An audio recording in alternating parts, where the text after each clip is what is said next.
अब की बार 400 पार। खड़गे जी भी कह रहे हैं अब की बार 400 पार। और अब की बार पूरा देश कह रहा है अब की बार खड़गे जी भी कह रहे हैं। મોદી સાહેબ આવું જ્યારે નિવેદન આપતા હતા ત્યારે ઘણા બધા વિપક્ષી દળો પણ નિવેદનો આપતા હતા કે ભારતીય જનતા પાર્ટી ઓવર કોન્ફિડન્સમાં છે। જોકે આજના સમયે આ વાત ક્યાંક ને ક્યાંક થોડીક રિલેવન્ટ થઈ રહી છે, ક્યાંક સાચી પડી રહી હોય છે, એ રીતે દેખાઈ રહ્યું છે। વાત હતી ગુજરાતમાં, તો ગુજરાતમાં એવી વાતો થઈ રહી હતી કે ભારતીય જનતા પાર્ટી 26માંથી 26 સીટો લઈ જ જશે, પરંતુ મોટાભાગની બધી જ સીટોમાં એ 5 લાખની લીડ સાથે પણ હેટ્રિક મારવાની છે। આવી અનેક સી.આર. પાટીલ, નરેન્દ્ર મોદી, અમિત શાહ, ભાજપના દિગ્ગજ નેતાઓ, આવા અનેક નેતાઓએ આવી મોટી મોટી એવી વાતો કરી હતી અને એ સમયે કદાચ લોકોને લાગતું પણ હતું, કેમ કે 2019ની જો આપણે વાત કરીએ તો એ સમયે કોંગ્રેસ પાર્ટી એટલી બધી નબળી નહોતી, છતાં પણ ભારતીય જનતા પાર્ટી 26માંથી 26 સીટ લઈ ગઈ હતી। અને આજના વખતે 2024માં જો જોઈએ તો કોંગ્રેસ પાર્ટી 2019 કરતાં ઘણી નબળી કહી શકાય, એકદમ નબળી થઈ ગઈ છે। એટલે લોકોએ તો સ્વીકારી લીધું હતું કે ભારતીય જનતા પાર્ટી 26માંથી 26 સીટ લઈ જશે, પરંતુ રાજકારણ છે, તમે જુઓ કે એમાં કઈ રીતના સમીકરણો બદલાઈ રહ્યા છે।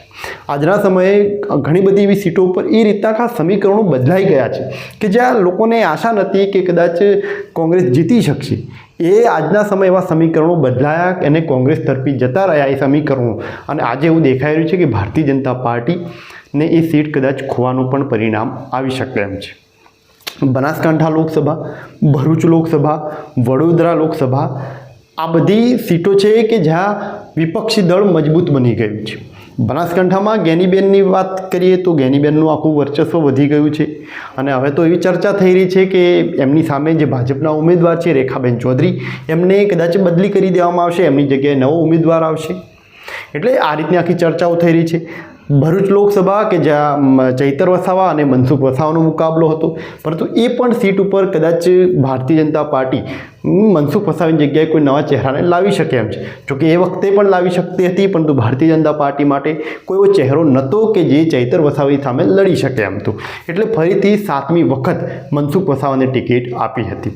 વડોદરામાં વાત કરીએ તો રંજનબેન ભટ્ટ અને જે રીતે ડૉક્ટર જ્યોતિબેન પંડ્યાએ જે રીતે થોડોક ભારતીય જનતા પાર્ટીમાં બળવો કર્યો અને એક થોડુંક વિરોધનું વાતાવરણ પણ ઊભું થઈ ગયું છે વડોદરામાં, એટલે એના કારણે રંજનબેન ભટ્ટની પણ ટિકિટ કપાઈ શકે તેની પણ ફૂલી એવી તૈયારીઓ થઈ રહી છે। એટલે આ બધું જે વાતો છે કે જે લાગતું હતું કે ભારતીય જનતા પાર્ટી બધી જ જગ્યાએ જીતી શકશે અને એ થોડીક ઓવર કોન્ફિડન્સમાં હતી એ રીતે પણ કહી શકાય, કેમ કે જે વિપક્ષ એકદમ નબળું હતું એ આજે અમુક એવી સીટો ઉપર જ્યાં ભાજપને ટક્કર પણ આપવા સક્ષમ બની ગયું છે। પાટણ લોકસભાની જો વાત કરીએ તો પાટણ લોકસભામાં પણ આવું છે। જોકે હજી સુધી કોંગ્રેસ પાર્ટીએ ઉમેદવાર જાહેર નથી કર્યા, પણ જો એવો કોઈ મજબૂત ઉમેદવાર જો જાહેર કરશે તો ભરતસિંહ ડાભીનું જીતવું પણ મુશ્કેલ બની શકે એમ છે। એટલે બનાસકાંઠા લોકસભા, પાટણ લોકસભા, ભરૂચ લોકસભા, વડોદરા લોકસભા, આવી અનેક એવી સીટો છે કે જ્યાં વિપક્ષ થોડો ઘણો ભાગ ભજવી શકે એમ છે। અનંત પટેલનું કે જે ખેડૂત નેતા તરીકે ઓળખાઈ આવે છે, એમનો પણ ખૂબ દબદબો છે, એટલે એ સીટ ઉપર પણ ફરક પડી શકે એમ છે।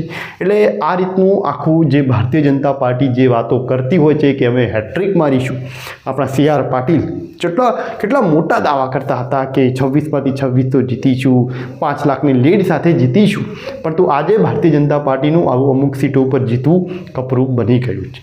એટલે આખા દેશમાં જોઈએ તો ભારતીય જનતા પાર્ટી માટે અમુક એવી સીટો ઉપર પણ ક્યાંક કપરી પરિસ્થિતિ સર્જાઈ શકે એમ છે।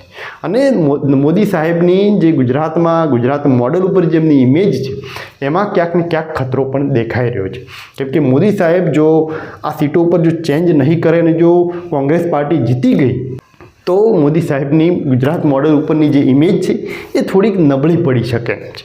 અને જો ચહેરા ચેન્જ કરી દેશે, નવા ઉમેદવાર લાવી દેશે, જેમ કે રેખાબેનની જગ્યાએ કોઈ નવો ચહેરો લાવશે, તો પણ લોકો જોઈ રહ્યા છે કે જો ભાજપ ક્યાંક ને ક્યાંક હવે ડરી રહી હોય, કેમ કે ગેનીબેનનું જે વાતાવરણ આખું બદલાઈ ગયું છે એના કારણે ગેનીબેનનું એટલું બધું સમર્થન છે કે હવે ભાજપ માટે થોડુંક ડાઉટફુલ આ સીટો કહી શકાય કે આ સીટ ઉપર થોડુંક જીતવું એ મુશ્કેલ બની શકે એમ છે, એટલે એમણે ત્યાં ચહેરા પણ બદલવા પડે એમ છે.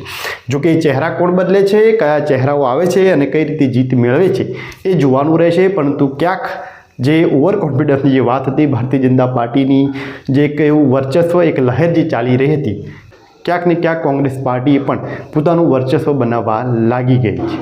એટલે રાજકારણ છે ને એમાં કંઈ જ નક્કી નથી હોતું. આજે જેનો દબદબો છે, આજે જેની લહેર ચાલી રહી છે, જે લાગે છે કે આ જીતી જશે, એ કદાચ કાલે હારી પણ જશે. આ રાજકારણમાં કંઈ જ નક્કી હોતું નથી.